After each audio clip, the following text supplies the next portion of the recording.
Welcome to Telugu popular TV. ఇప్పుడు మనతోటి Australia నుంచి హ్యూమనిస్ట్ అదేవిధంగా జియో పొలిటికల్ అనలిస్ట్ బాబు గోగినేన్ గారు ఉన్నారు. నమస్కారం బాబు గారు. నమస్కారం. బాబు గోగినేన్ గారు, ఇప్పుడు ఇండియా యూరోపియన్ యూనియన్ కి సంబంధించి ట్రేడ్ డీల్ జరిగింది. ఇది మదర్ ఆఫ్ ఆల్ డీల్స్ అనేది ఇప్పుడు చాలా మంది చెబుతున్నారు. మోడీ చెబుతున్నారు, అదేవిధంగా యూరోపియన్ యూనియన్ కి సంబంధించిన కౌన్సిల్ కావచ్చు, లేకపోతే కమిషన్ కావచ్చు, వాళ్ళ ప్రెసిడెంట్స్ కూడా అదే చెబుతున్నారు. అంటే ఈ కొత్త ఒప్పందం ఏ విధంగా భారతదేశం మీద ఇంపాక్ట్ చూపించే అవకాశం ఉంది, ఏ విధంగా పెట్టుబడులు వచ్చే అవకాశం ఉందా, ఇంపోర్ట్స్ ఎక్స్పోర్ట్స్ మీద దీని ప్రభావం ఏ విధంగా ఉంటుంది? అంటే వి మస్ట్ వెల్కమ్ దిస్ అండి. అంటే ఈ నేపథ్యం ఏంటి? ట్రంప్ గారు దెబ్బలాటలు, ట్రంప్ గారి బెదిరింపులు నేపథ్యంలో భారతదేశము యూరోపియన్ యూనియన్ అంటే 27 దేశాలు కలిస్తే యూరోపియన్ యూనియన్ అయింది. మనకి 29 రాష్ట్రాలు. ఈ రెండు ఎంటిటీస్ కలిసి మనం వ్యాపారం ఫ్రీ ట్రేడ్ అగ్రిమెంట్ ప్రకారం చేసుకుందాము అని నిర్ణయానికి వచ్చాం. We must welcome. మిగతాదంతా పబ్లిక్ రిలేషన్స్ మ్యాటర్ అండి. Mother of all deals. Mother of all deals అంటే అర్థం ఏంటి? అమెరికా పాకిస్తాన్తో చేసుకుంది ఫాదర్ ఆఫ్ ఆల్ డీల్సా? ఈ మదర్ ఆఫ్ ఆల్ డీల్స్ అనడానికి బేసిస్ ఏంటి? వీళ్ళు ఏమన్నారు?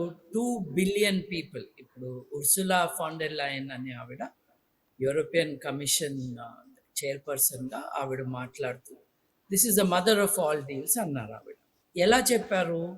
ఆవిడ 2 బిలియన్ human beings, persons, citizens involve అయిన డీల్ ఇది అన్నారు. దాంట్లో 1.5 బిలియన్ భారతీయులు, 0.5 బిలియన్ కంటే కొంచెం తక్కువ యూరోపియన్. ఇది మొదటి విషయం. యూరోప్లో ఉన్న సిటిజన్స్ యొక్క, అంటే యూరోపియన్ యూనియన్ గురించి మాట్లాడుతారు. 27 దేశాలు. ఆ 27 దేశాల average annual GDP per capita ఎంత అంటే రఫ్లీ $45,000. భారతదేశంలో ప్రతి ఒక్కరిది $3,000 కంటే కొంచెం తక్కువ. 1.5 billion with about $3,000. 0.5 billion with each with a GDP per capita of $45,000. ప్రస్తుతం ఈ రెండు దేశాలు, ఈ రెండు ఎంటిటీస్ మధ్య ఏ స్కేల్ ఆఫ్ ట్రేడ్ జరుగుతుంది అని మనం చూసుకుంటే, ఈరోజు భారతదేశము, నేను డేటా కలెక్ట్ చేశాను, ఈరోజు భారతదేశము యూరోపియన్ యూనియన్కి $75 బిలియన్ ఎక్స్పోర్ట్స్ చేస్తుంది. ఇంపోర్ట్స్ ఎంత చేస్తుంది? $60 బిలియన్ చేస్తుంది. భారతదేశానికి ఒక పాజిటివ్ ట్రేడ్ సర్ప్లస్ $15 బిలియన్ మనకి ఈ మ్యాటర్లో ఉంది. గుడ్స్ అండ్ సర్వీసెస్ కలిపేసుకుంటే మన దేశానికి రీజనబుల్ సర్ప్లసే ఉంది. అమెరికా కంపేర్ చేసుకున్నాం, భారతదేశము అమెరికాకి చేస్తున్న ఎక్స్పోర్ట్స్, ఇంపోర్ట్స్. భారతదేశం అమెరికాకి $79 బిలియన్ ఎక్స్పోర్ట్స్ చేస్తుంది. సో రఫ్లీ సిమిలర్ నంబర్స్ కదా. ఈ నంబర్స్తో అంత ఎర్త్ షాటరింగ్ డెవలప్మెంట్స్ ఏం జరుగుతాయి? అమెరికాతో మనం ఎంత వ్యాపారం చేస్తున్నామో సిమిలర్ అమౌంట్ ఆఫ్ వ్యాపారం ఆల్రెడీ యూరోపియన్ యూనియన్తో చేస్తుంది. ఇక్కడ నిజానికి ఏం జరిగిందంటే, ఇదంతా యూరోపియన్ యూనియన్ తీసుకున్న చొరవ. యూరోపియన్ యూనియన్ ఇప్పటికీ చాలా దేశాలతో ఫ్రీ ట్రేడ్ అగ్రిమెంట్స్ చేసుకుంటూ ఉన్నది. భారతదేశం 20 ఏళ్ల క్రితం మొదలుపెట్టిన నెగోసియేషన్ ఇప్పటికి పూర్తయింది. అంటే అంతకుముందు కాంగ్రెస్ గవర్నమెంట్ టైంలో స్టార్ట్ చేసింది. 20 ఏళ్ల ప్రస్థానం తర్వాత ఇవాళకి ఈ రూపం వచ్చింది. దీనికి నా యూకేతో ఉన్నది, జపాన్తో ఉన్నది, ఆఖరికి వియత్నాంతో ఉన్నది, ఐ థింక్ కంబోడియాతో చేసుకున్నారు, చాలా దేశాలతో చేసుకున్నారు. ఇప్పుడు మనకేం చెప్పింది ఆవిడ ఉర్సులా గారు? ఈ 2 బిలియన్ పీపుల్, ఈ రెండు ఎంటిటీస్ కల్పంగానే వరల్డ్ ట్రేడ్లో 25% దీని షేర్ ఉంటుంది అని చెప్పి. ఎప్పుడో 6-7 ఏళ్ల క్రితమే జపాన్తో ఆల్రెడీ ఫ్రీ ట్రేడ్ అగ్రిమెంట్ చేశారండి. అది ఆల్రెడీ 30% ఆఫ్ వరల్డ్ జీడిపి. ఆ మాట ఎక్నాలెడ్జ్ చేయకుండా కొంచెం public relations as I said, 100 ఇదేమీ బిలియన్ చిన్నది కాదు. డాలర్స్ ఈ దశాబ్దం చివరి నాటికి $100 బిలియన్. ప్రపంచ చరిత్రలోనే ఈరోజు- ఇది బిగ్గెస్ట్ డీల్. ఈ రోజు 25 బిలియన్ అనుకున్నాం. ఇంకెన్నేళ్లకి ఎంత అవుతుంది అన్నది depends on many things, but it is likely to go there. మరి ఈ టైంలో ఈయూకి జపాన్కి ఎంత పెరుగుతుందో మనకు తెలుసా? So we must acknowledge that there are other very strong free trade agreement partners also. European union అవసరం ఏంటి? వాళ్ళ ట్రంప్ వాళ్ళ మీద దాడి చేస్తున్నారు, మాకు కూడా వేరే అవకాశాలు ఉన్నాయి అని చెప్పుకోవటానికి వాళ్ళు they are involved in this public relations exercise. మన పరిస్థితి నేను కూడా మీకు అంతే కదా, చెప్పాను మనం కూడా కదా. చూపించుకోవాలి కదా. చూపించుకోవాలి, కానీ వాస్తవాలు వేరు, పబ్లిక్ రిలేషన్స్ వేరు కదా. పబ్లిక్ రిలేషన్స్ యూట్యూబుల్లో భజనలు చేసే వాళ్ళని పక్కన పెడితేనే మనకి వాస్తవం ఏంటో అర్థమవుతుంది. యాజ్ ఐ సెడ్, భారతదేశము యూరోపియన్ యూనియన్ మధ్య మనం ట్రేడ్ గురించి మాట్లాడుకుంటే మనం 75 బిలియన్లు ఎక్స్పోర్ట్ చేస్తున్నాము, 60 బిలియన్ ఇంపోర్ట్ చేస్తాం. ఎటువంటి అగ్రిమెంట్ లేకుండా చైనా యూరోపియన్ యూనియన్ మధ్య చూసుకుంటే యూరోపియన్ యూనియన్ చైనాకి 230 బిలియన్లు ఎక్స్పోర్ట్ చేస్తుంది, చైనా నుండి 560 బిలియన్లు ఇంపోర్ట్ చేస్తుంది. చైనాకు Okay. ఫేవర్గా ట్రేడ్ డెఫిసిట్ 330 బిలియన్ ఉంది. అంటే ట్రేడ్ అగ్రిమెంట్ లేని చైనాతో దాని రేంజ్ ఆఫ్ ట్రేడ్ వాల్యూము మీరు చూడండి. So I want to say we must welcome this. ముఖ్యంగా రోజు ట్రంప్ గారు చిడాయిస్తున్న టైంలో both entities get some solid agreement.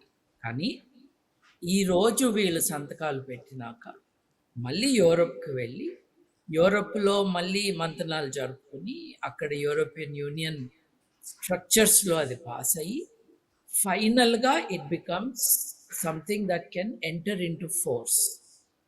ఇంతకుముందు యూకేతో చేసినప్పుడు ఇటువంటి ఫ్రీ ట్రేడ్ అగ్రిమెంట్ నుండి ఇంప్లిమెంటేషన్ టైంకి 5 ఏళ్ళు పట్టింది. 5 ఏళ్ళు పట్టడం. మెర్కోసూర్ అంటే ఈ లాటిన్ అమెరికన్ కంట్రీస్తో చేసుకున్న అగ్రిమెంటు ఎవరికో నచ్చక కోర్టుకు వెళ్ళారు. అది ఇంకొక 2 ఏళ్ళు, 4-5 ఏళ్ళు అయిపోయింది, ఇంకో 2 ఏళ్ళు అనుకో. అది ఇంకా డిలేలో ఉంది. సో ట్రంప్ విధించే సుంకాలన్నీ కూడా 1 ఫిబ్రవరి నుంచి 1 జూన్ నుంచి అన్నట్టుగా ఉంటాయి.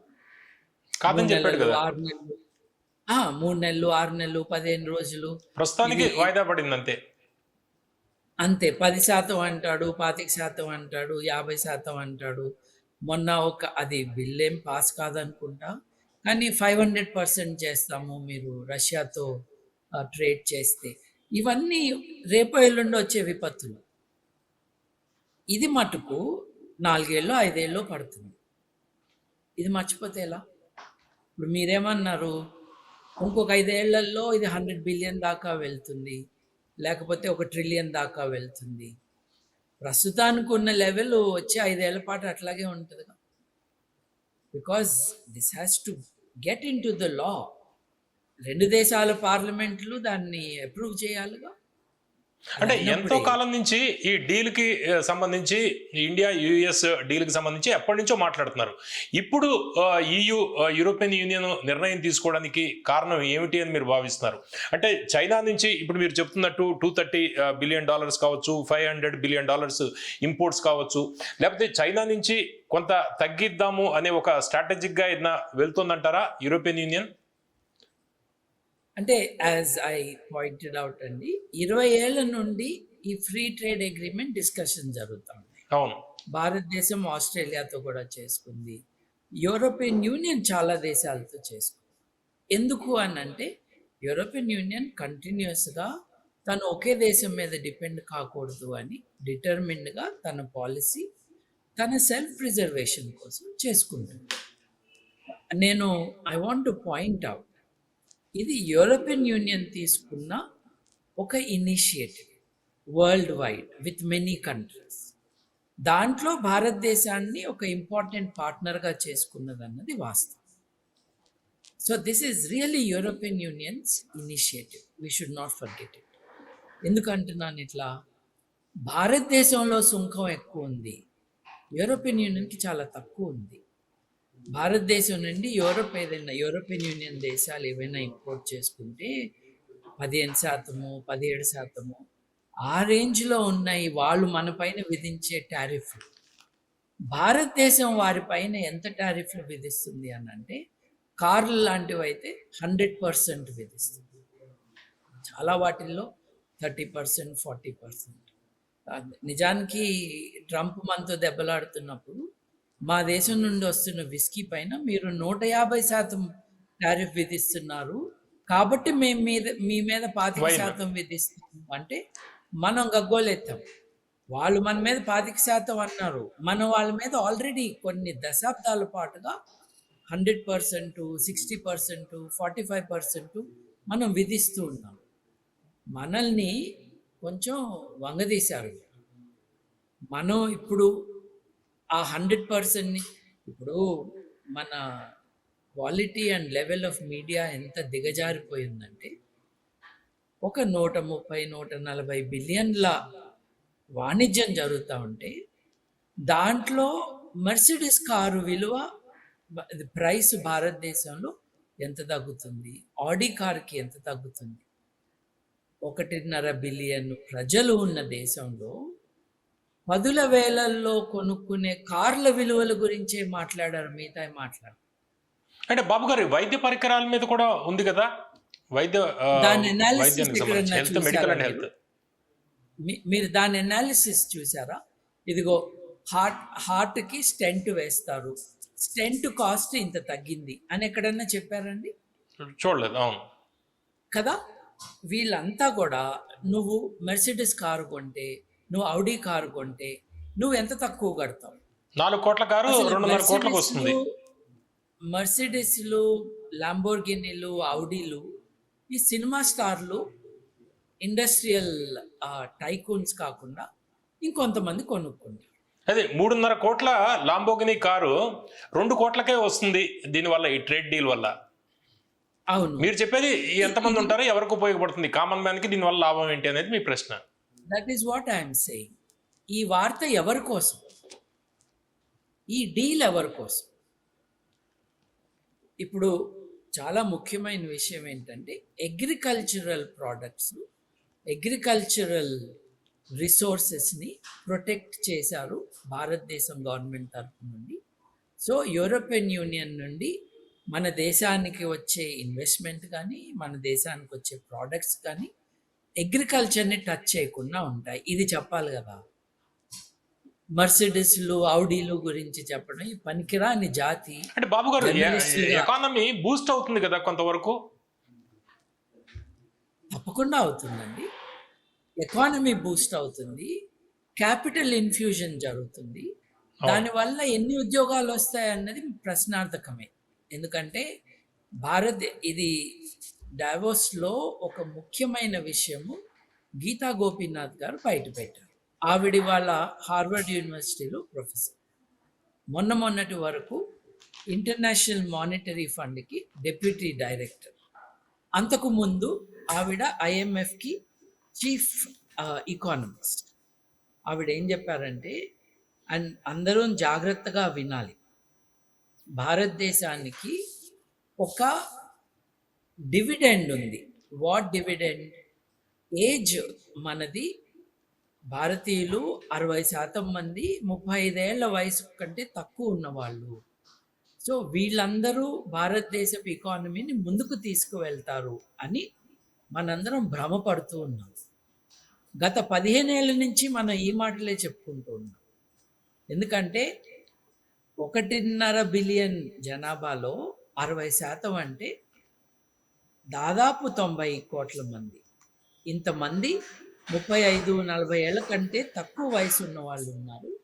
వీళ్ళందరూ మోడర్న్ ఎకానమీలో భాగం అవుతారు అన్నది మన ఎక్స్పెక్టేషన్.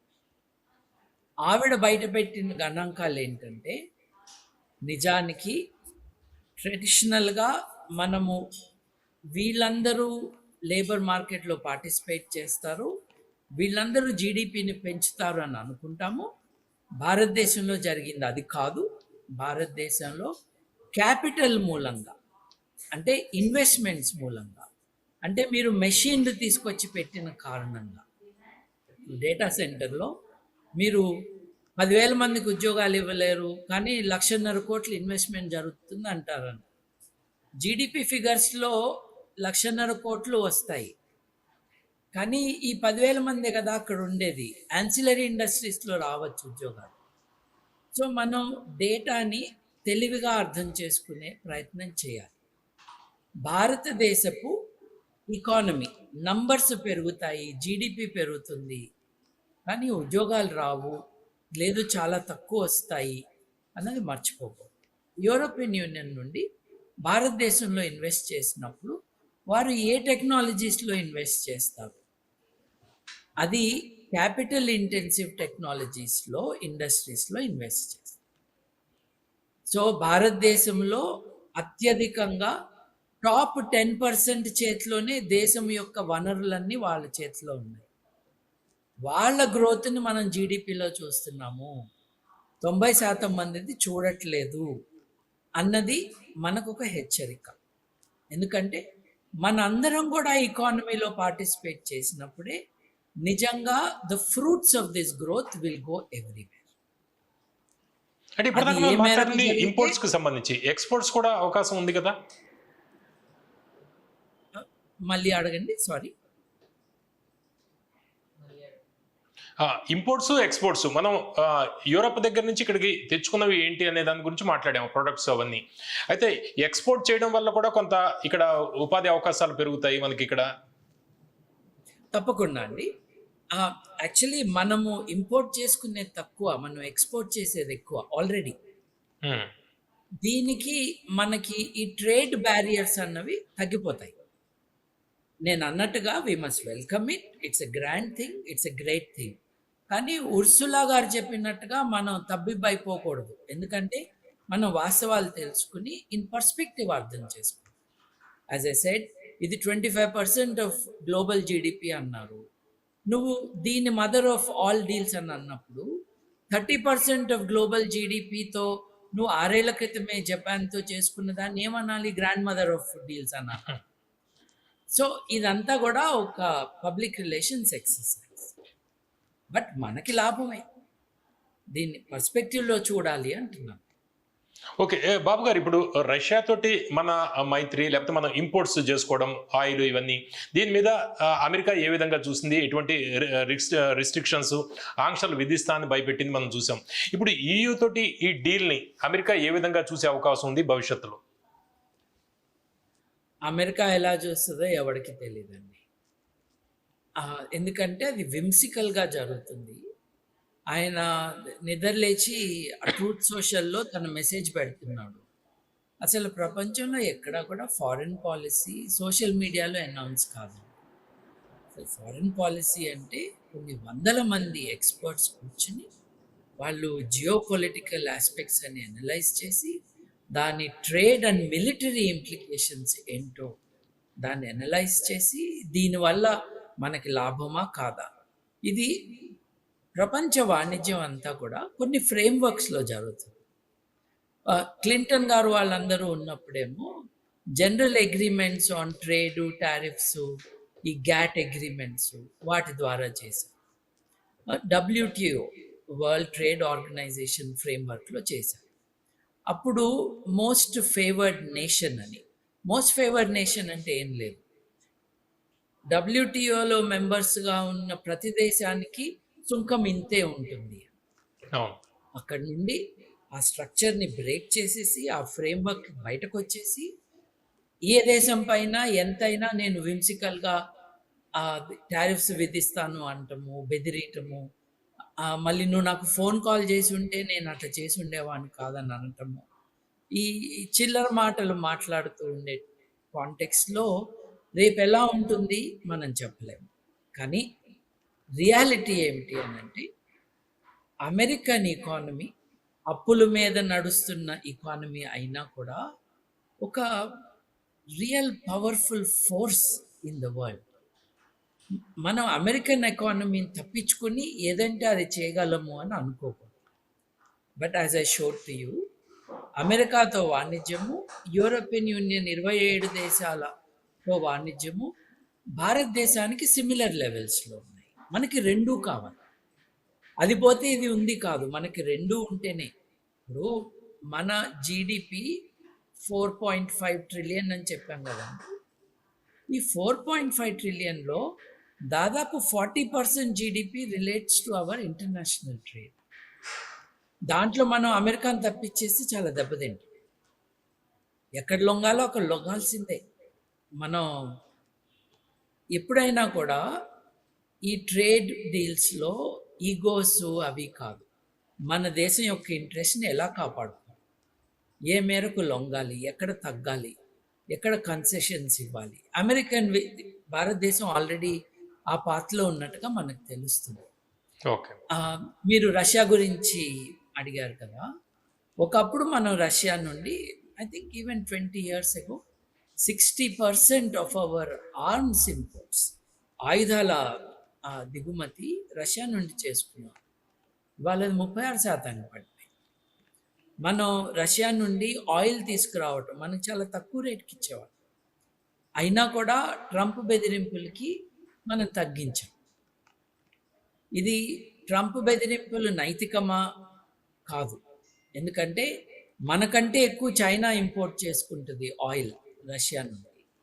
అసలు యూరోపియన్ యూనియన్లో సభ్య దేశాలకి, సెంట్రల్ యూరోప్, ఈస్టర్న్ యూరోప్లో దేశాలకి, యూరోప్లో ఎముకలు కొరికే చలి నుండి తమను తాము కాపాడుకోవటానికి హీటింగ్కి కావాల్సిన గ్యాసు, దానికి కావాల్సిన ఫ్యూయల్ వాళ్ళు రష్యా నుంచి కొనుక్కుంటున్నారండి. మనం సంవత్సరం పాటు ఖర్చు పెట్టి కొనుక్కుంటున్న ఆయిల్ వాళ్ళు నెల రోజుల్లో కొంటారండి. వాళ్ళనేం అనట్లేదు. అంటే రెండు ఆబ్జెక్టివ్స్ని, ఒకటేమో రష్యా పైన దాడి చేయాలని, రెండోది మనల్ని బెదిరించి లొంగ తీసుకోవాలి. భారతదేశానికి అమెరికాకి ట్రేడ్ డెఫిసిట్ $45 బిలియన్ ఉందండి. ఇది చాలా సిగ్నిఫికెంట్ డెఫిసిట్. అంటే భారతదేశము అమెరికాకి మనం వారి నుండి దిగుమతి చేసుకుంటున్న దానికంటే $45 బిలియన్ వర్త్ ఎక్కువ ఎక్స్పోర్ట్ చేస్తున్నాం అమెరికా. ఎప్పుడైనా ఒక దేశానికి ట్రేడ్ డెఫిసిట్ ఎక్కువగా ఉంటే, అంటే తను దిగుమతులు ఎగుమతుల కంటే ఎక్కువ చేసుకుంటూ ఉంటే వారి కరెన్సీ విలువ తగ్గుతుంది. ఇప్పుడు మనకు తెలుసు భారతదేశపు కరెన్సీ గత 10 ఏళ్లలో 40% ఇంకా ఎక్కువ టకా దెబ్బలు తింటూ పడిపోతాము. 92 రూపాయలు. కాబట్టి మనకి తెలియట్లేదు భారతదేశము మన కరెన్సీ విలువ తగ్గుతున్నది. కాబట్టి మనకి అమెరికన్ డాలర్ విషయం ఏంటో మనకు అర్థం కావట్లేదు. అమెరికన్ డాలర్ విలువ కూడా తగ్గిపోతా ఉంది. Because America has a huge trade deficit with the world. ప్రపంచవ్యాప్తంగా అమెరికన్ ట్రేడ్ ఫిగర్స్ మనం చూసుకుంటే దాదాపు $3,200 బిలియన్, $3,200 బిలియన్ అమెరికా ఎక్స్పోర్ట్స్ చేస్తుంది ప్రపంచవ్యాప్తంగా. అమెరికా ఇంపోర్ట్ ఎంత చేస్తుందంటే $4,100 బిలియన్. అంటే అమెరికా పెద్ద ట్రేడ్ డెఫిసిట్లో ఉంది. ఎంత అంటే 1200 బిలియన్ డాలర్స్. డాలర్ అంటే 90 రూపాయలు, బిలియన్ అంటే 92 ప్లస్ 92. మధ్యలో ఒక జోక్ వచ్చిందండి. ఇండియా ఫోన్ చేయటానికి ఎస్టీడీ కోడ్ 91 కాబట్టి డాలర్ విలువ 91 చేశారు. 92 అంటే అది పాకిస్తాన్ నంబర్ అండి. మారుతుందండి. 92 కూడా దాటిపోయింది ఇప్పుడు. చూడండి. సో అమెరికా డాలర్ విలువ తగ్గుతూ ఉన్నా కూడా మన దేశపు కరెన్సీ పర్ఫార్మెన్స్ చాలా పువర్గా ఉంది. ఏషియన్ కరెన్సీస్ అన్నిట్లో మన కరెన్సీ పర్ఫార్మెన్స్ పూర్గా ఉంది కాబట్టి మనం డాలర్ గురించి అర్థం చేసుకోవట్లేదు. Dollar is losing it's value. ఎందుకు? $1200 బిలియన్ పర్ ఇయర్ వాళ్ళకి ఈ డెఫిసిట్ ఉంది, ఆ ట్రేడ్ డెఫిసిట్. ఇదొకటైతే అమెరికా జీడిపి $30 ట్రిలియన్ అయితే అమెరికా అప్పులు $35 ట్రిలియన్ ఉన్నాయి. అవును. దానికి అప్పుల పైన ఇంట్రెస్ట్ కట్టాలి కదా, బాండ్స్ కొంటారు ఎవరైనా. ఆ బాండ్కి 2%, 4%, 5% బాండ్ బట్టి ఇంట్రెస్ట్ కట్టాలి. So American economy is very badly of today. దాని నుంచి తప్పించుకోవడానికి కొంచెం మార్పులు తీసుకురావడానికి ఈ టారిఫ్స్ అన్నవి తీసుకొచ్చారు.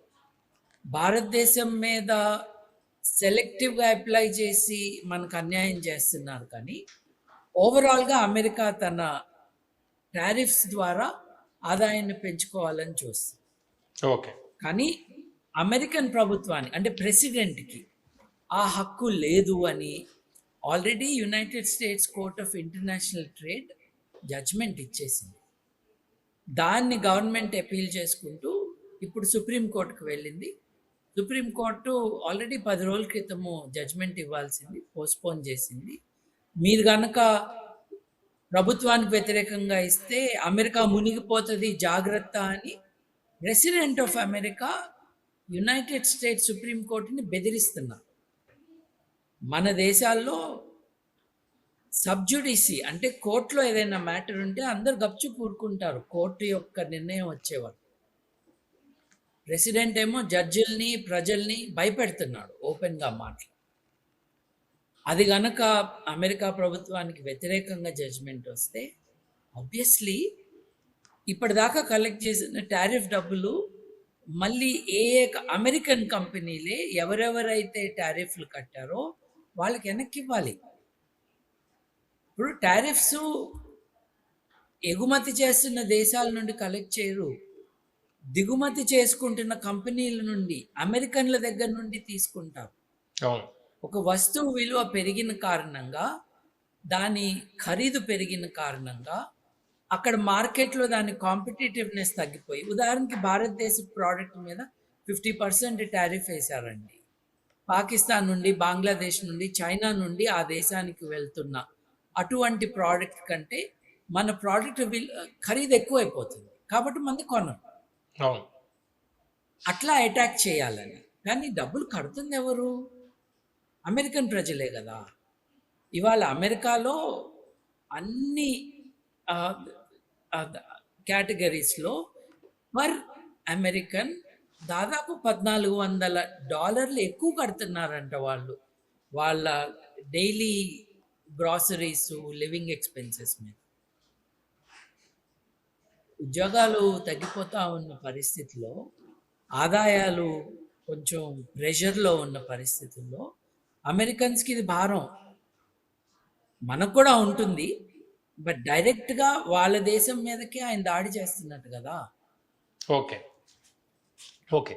బాబు గోవిందన్ గారు, ఇప్పుడు ఇండియా EU డీల్ నేపథ్యంలో, మదర్ ఆఫ్ ఆల్ డీల్స్ అని ఏదైతే చెప్తున్నారో ఈ నేపథ్యంలో ఇప్పుడు అమెరికా చదువులు లేకపోతే అమెరికా ఉద్యోగాల కోసం ఎదురు చూస్తున్న భారతీయులకి ఈ అమెరికా ఇండియా EU డీల్ ఏ విధంగా ఉపయోగపడే అవకాశం ఉంది? యూరోపియన్ యూనియన్లో 27 దేశాలు ఉన్నాయి. ఆ దేశాల్లో ఉద్యోగాలు కావచ్చు, లేకపోతే ఆ దేశాల్లో చదువుకోవాలి, విద్య విషయంలో కావచ్చు, అవకాశాలు పెరిగే అవకాశం ఉందా? దీన్ని ఏ విధంగా వాడుకోవాలి? మీ సూచన ఏంటి? సార్, మనం ఈ విషయం ఇటీవల కూడా చాలాసార్లు మాట్లాడుకున్నాము. అవును. నేను 20 ఏళ్ళు నా స్కిల్ గురు సంస్థను పెట్టి ఎగ్జాక్ట్లీ 20 ఏళ్ళు అయింది. 2006లో పెట్టాను. నేను అది లాంచ్ చేసినప్పుడే చెప్పాను, యూరోపియన్ భాషలు నేర్చుకోండి. కేవలం ఆంగ్ల భాష వచ్చు కాబట్టి, అది ఇండియన్ ఇంగ్లీష్ వచ్చు కాబట్టి మీరు Australia, New Zealand, Canada, United Kingdom, America తప్పించి ఇంకే దేశాలకి వెళ్ళలేరు. స్పానిష్ నేర్చుకోండి. ప్రపంచంలో ఎన్ని దేశాలు మీకు అందుబాటులోకి వస్తాయో, ఇప్పుడు దక్షిణ అమెరికా ఖండంలో ఉన్న దేశాలన్నీ కూడా ఒక్క బ్రెజిల్ని వదిలేసి వాళ్ళు పోర్చుగీస్ మాట్లాడతారు. మిగతా వారందరూ స్పానిషే మాట్లాడతారు. ఫ్రెంచ్ భాష 25 దేశాల్లో అఫీషియల్ లాంగ్వేజ్.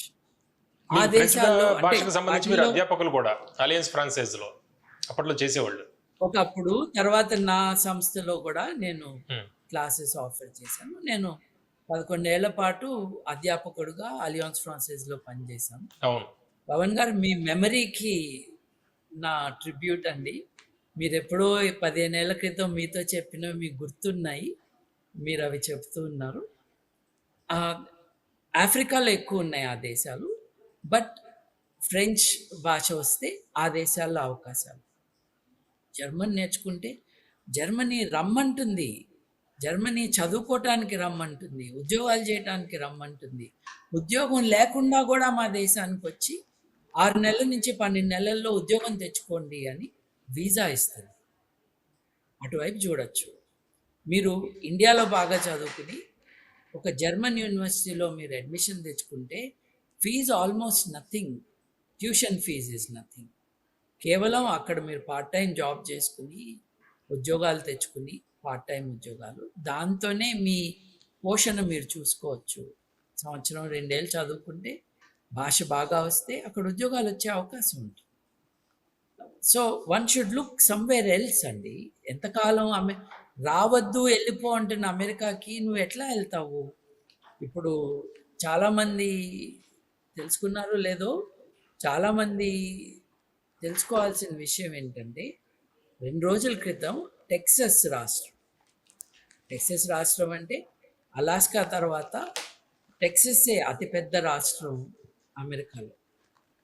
టెక్సస్ యొక్క ఎకానమీ ఎంత పెద్దది అని అంటే, భారతదేశం 4 ట్రిలియన్ కదండి, 4.5 ట్రిలియన్. 3.9. టెక్సస్ యొక్క రాష్ట్రం యొక్క ఎకానమీ 3.5 3.8 ట్రిలియన్ ఉంటుంది ఒక్క రాష్ట్రం. ప్రపంచ దేశాల లిస్టులో దేశాలను తీసేసి ఎంటిటీస్ని పెడితే ఇది నంబర్ 8 ఉంటుంది టెక్సస్. గత 20 ఏళ్లలో కాలిఫోర్నియాలో ట్యాక్సెస్ ఎక్కువ ఉన్నాయి అని కాలిఫోర్నియా వదిలేసి ఇప్పుడు చాలా tech companies, Elon Musk company నుంచి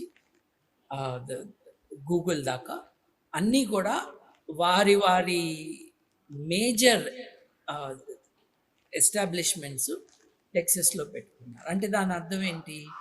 మన వాళ్ళు భారతదేశం నుండి అక్కడికి వెళ్ళిన వాళ్ళు, H1B వీసా మీద వెళ్ళిన వాళ్ళు టెక్సస్లో పనిచేస్తూ ఉండాలి. ఆ టెక్సస్లో 2 రోజుల క్రితం H1B ప్రాసెసింగ్ ఆపేసేయండి అని గవర్నరు ఇన్స్ట్రక్షన్స్ ఇచ్చారు. ఆల్రెడీ ఉన్న H1B ఏమవుతుంది అని అంటే, బహుశా దాన్ని ఏమి డ్యామేజ్ కాదు, రెన్యువల్కి వచ్చినప్పుడు క్వశ్చన్ మార్క్ ఉంటుంది, స్టేట్ సపోర్ట్ చేయట్లేదు అని. కానీ మనకు అర్థమవుతుందా, H1B వీసాలు మీరు ప్రాసెస్ చేయొద్దు అని ఆపివేశారు టెక్సస్లో. అక్కడ 40,000 మంది ఇండియన్స్ పనిచేస్తూ ఉన్నారు, చాలా హైటెక్ ఉద్యోగాల్లో ఉన్నారు. ఇప్పుడు నాసా మేజర్ ప్రెజెన్స్ అక్కడే. మీరు అంతరిక్షంలోకి ప్రయోగాలు చేయాలంటే మనకి శ్రీహరికోట లాంటి టెక్సస్లోనే ఉన్నాయి వాళ్ళకి లాంచ్ సెంటర్స్. ఆ లాంచ్ సెంటర్స్లో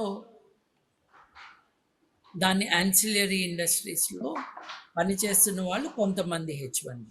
నాసాలో డైరెక్ట్గా అంటే పౌరసత్వం ఉండాలి, కానీ యాన్సిలరీ ఇండస్ట్రీస్లో చేయొచ్చు. వీళ్ళందరూ ఎఫెక్ట్ అవుతారు. సో అమెరికా నుండి దృష్టి మళ్లించండి. కెనడా, యూకే, ఈ అన్ని దేశాల్లో కూడా అవకాశాలు క్షీణిస్తున్నాయి, అది వాస్తవం.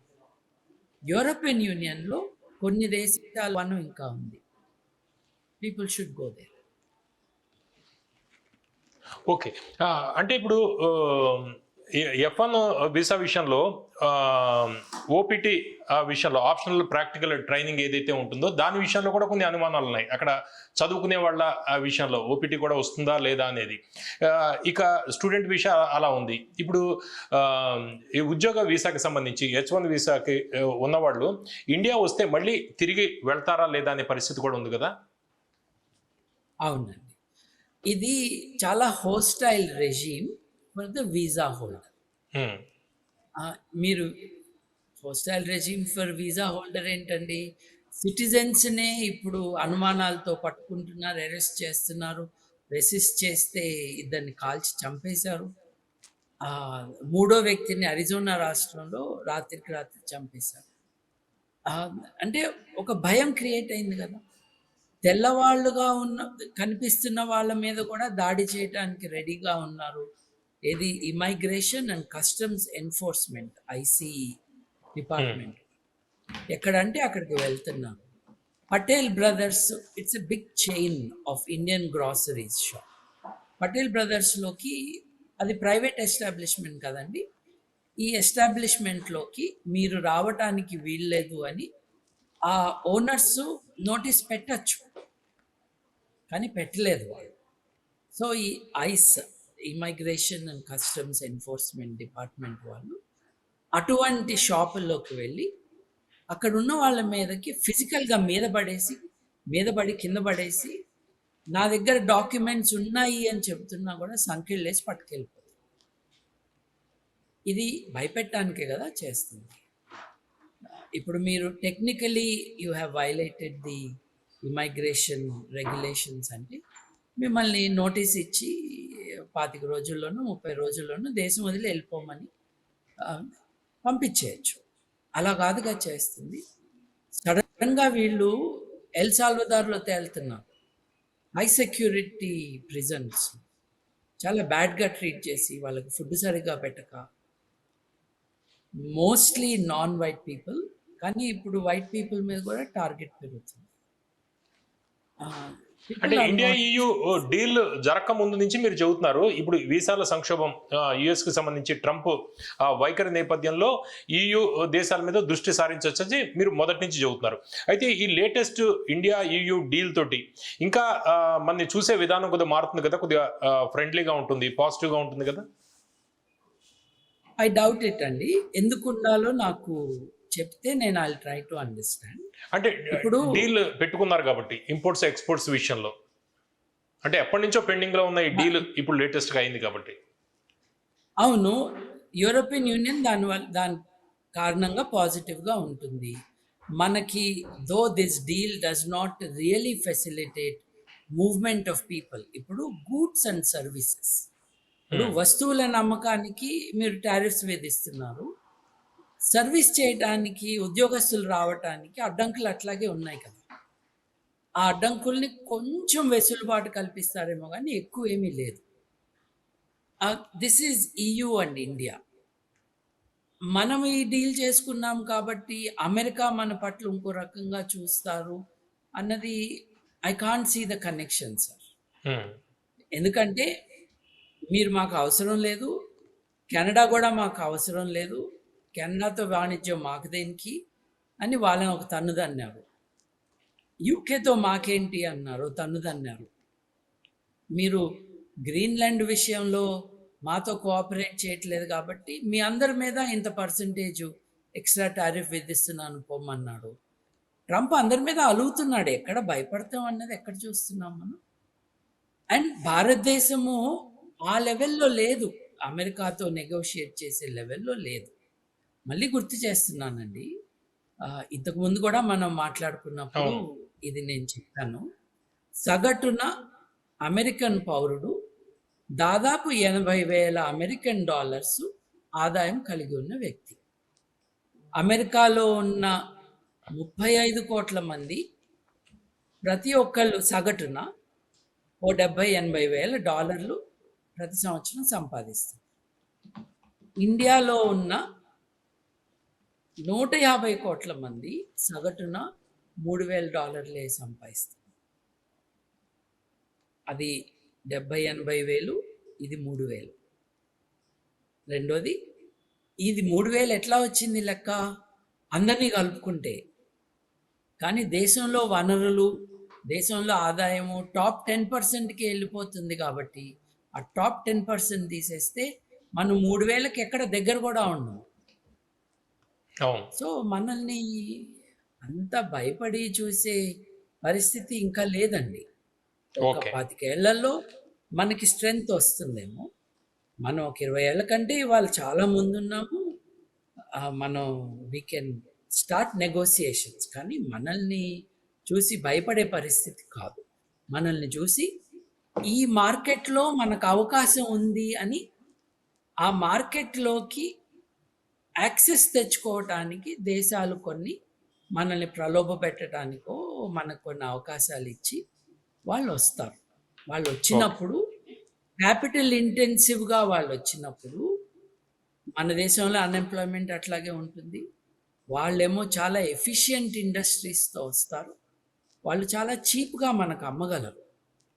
ఇప్పుడు మన దేశంలో మనం వలస రాజ్యాలు మన పైన బ్రిటిష్ వారి ఆధిపత్యం ఉన్నప్పుడు మన దేశంలో టెక్స్టైల్ ఇండస్ట్రీ ఎట్లా చచ్చిపోయింది? మన దేశంలో ఉన్న టెక్స్టైల్స్ ప్రొడక్షన్ ఆపిచ్చేసి గ్లాస్గోలో వాళ్ళ టెక్స్టైల్ మ్యానుఫ్యాక్చరింగ్లో వచ్చిన వస్తువులని భారతదేశంలో అమ్మటం మొదలుపెట్టారు. స్వదేశీ మూవ్మెంట్ అన్నది అప్పుడు గాంధీ గారు తీసుకొచ్చింది. గాంధీ గారి కంటే ముందు కూడా వచ్చింది. కారణం అదే. మీరు మా దేశంలో ప్రొడక్షన్ లేకుండా మీ దేశం నుండి అక్కడ మెషిన్లతో చేసి ఇక్కడికి పంపిస్తున్నారు. ఇక్కడేమో చేనేత చేతితో నేస్తున్నారు. మేము ఆ ఎఫిషియన్సీని ఆ ప్రైస్ని మేము తట్టుకోలేము అని అంటూ ఉండగానే మన ఇండస్ట్రీ డ్యామేజ్ అయిపోయింది. ఇప్పుడు అటువంటిదే లార్జ్ స్కేల్ ప్రొడక్షన్తో వాళ్ళు టారిఫ్స్ తగ్గిపోయిన కారణంగా మనం 1%, 5%, 10%, ఇది 100% టారిఫ్ నుండి 40% కస్టమ్స్ సుంకం నుండి మనం 10-15%కో లేదు 0%కో దిగినప్పుడు మన దేశంలో యూరోపియన్ యూనియన్లో తయారైన వస్తువుల ఖరీదు చాలా తక్కువకు ఉంటుంది. దాన్ని తట్టుకోలేనప్పుడు మన ఇండస్ట్రీ దెబ్బతింటుంది. మన ఇండస్ట్రీలు మూతపడి కాయిలా తీస్తే మన ప్రజలు ఏమవుతారు? వాళ్ళకి అప్‌స్కిల్లింగ్ ఉందా? వాళ్ళకి తర్ఫీదు ఇస్తున్నారా? మన దేశంలో ఉన్న పారిశ్రామికవేత్తలు తమ దగ్గర పనిచేస్తున్న వారు మన దేశంలో ఉన్న engineering colleges, commercial establishments, commerce అది కాలేజెస్ తమ దగ్గరకు వస్తున్న వాళ్ళకి ఈ ఓరియంటేషన్ ఇస్తున్నారా? ఎఫిషియన్సీ ఎలా పెంచాలి అని. మీరు ఖమ్మంలో గ్రానైట్ తయారు చేస్తుంటే చైనాలో గ్రానైట్ తయారయ్యి దాన్ని ఓడలో పెట్టి భారతదేశానికి పంపిస్తుంటే ఖమ్మంలో గ్రానైట్ కన్నా చీప్గా వాళ్ళు అమ్ముతున్నారు. Economy of scale. మనము 10,000 స్క్వేర్ ఫీట్లో ఫ్యాక్టరీ నడుపుతుంటే ఆ దేశాల్లో 1 మిలియన్ స్క్వేర్ ఫీట్లో నడుపుతున్నారు. సో ఈ ఎకానమీ ఆఫ్ దీన్ని తట్టుకోవటానికి భారతదేశాన్ని సమాయుత్తం చేయాలి. మేక్ ఇన్ ఇండియా ప్రాజెక్టు భారతదేశంలో ఫెయిల్ అయింది తెలుసా? భారతదేశంలో ప్రభుత్వం చాలా సబ్సిడీలు ఇచ్చింది, చాలా ఎంకరేజ్ చేయడానికి ట్రై చేసి, అయినా కూడా మేక్ ఇన్ ఇండియా నడవట్లేదు, అనుకున్నట్టుగా జరగట్లేదు. సో ఈ మ్యాటర్ని భారతదేశం ఎలా ట్యాకిల్ చేస్తుంది అన్నది is a very important consideration. Opportunity వచ్చింది, ఎక్స్పోర్ట్కి వచ్చింది, ఇంపోర్ట్స్ వచ్చినప్పుడు ఏం చేయాలి? రావద్దనట్లేదు, ఈ డీల్ వద్దనట్లేదు, మనం రెడీ అవ్వాలి అంటున్నాం.